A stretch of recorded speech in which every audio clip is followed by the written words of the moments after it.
बिस्मिल्लाहिर्रहमानिर्रहीम। देखने वालों सुनने वालों को मेरी तरफ से अस्सलाम वालेकुम वरहमतुल्लाहि वबरकातुहू।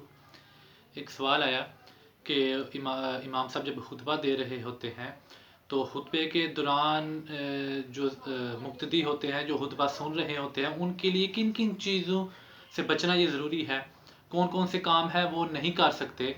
तो जवाब जिक्र करने से पहले अगर आप हमारे चैनल पर नए हैं तो हमारे चैनल को सब्सक्राइब करें, और हमारी वीडियो सुनकर अगर आपको पसंद है तो उसे एक प्यारा सा लाइक भी कर दें और हमारे चैनल को सब्सक्राइब भी करें।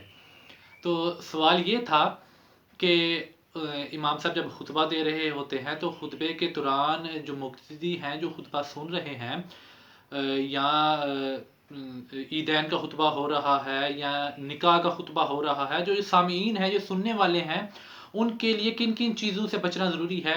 तो उसका जवाब ये है कि जिन चीज़ों का नमाज में बचना ज़रूरी है, जिन चीज़ों से नमाज में बचना ज़रूरी है, उन चीज़ों से खुतबे के दौरान भी उन चीज़ों से बचना ये ज़रूरी है।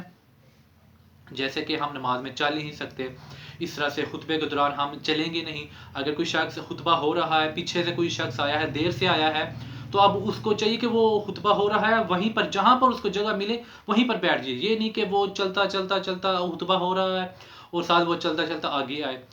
जहाँ पर उसको जगह मिले वहीं पर उसे बैठ जाना चाहिए। खुतबे के दौरान बात नहीं करनी, जैसे नमाज में हम बात नहीं कर सकते, इसी तरह खुतबा हो रहा हो तो दौरान खुतबा हमें बात नहीं करनी चाहिए। और अगर कोई बात कर रहा हो, दो शख्स आपस में बातें कर रहे हो या छोटे बच्चे शोर कर रहे हों, तो उनको मना भी नहीं करना चाहिए खुतबे के दौरान। बस तवज्जो के साथ खुतबा गौर के साथ गौर फिक्र के साथ खुतबा सुनना ये फ़र्ज़ है। खुतबा सुनना ये फ़र्ज़ है।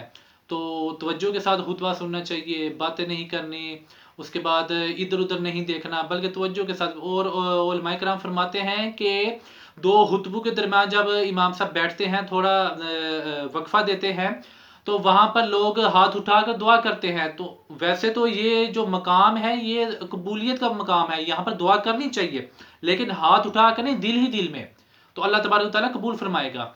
तो दिल में दुआ करनी चाहिए, हाथ उठाकर दुआ नहीं करनी चाहिए। फिर इसी तरह खुतबे में अंगूठे नहीं चूमने चाहिए। खुतबे से बाहर अंगूठे चूमने चाहिए, लेकिन खुतबे में अंगूठे नहीं चूमने चाहिए। इससे भी बचना चाहिए कि अंगूठे ना चूमे जाएं। यानी जो जो काम हम नमाज में नहीं कर सकते वो हम खुतबे में भी नहीं करेंगे, बल्कि खुतबा तवज्जो के साथ हम सुनेंगे।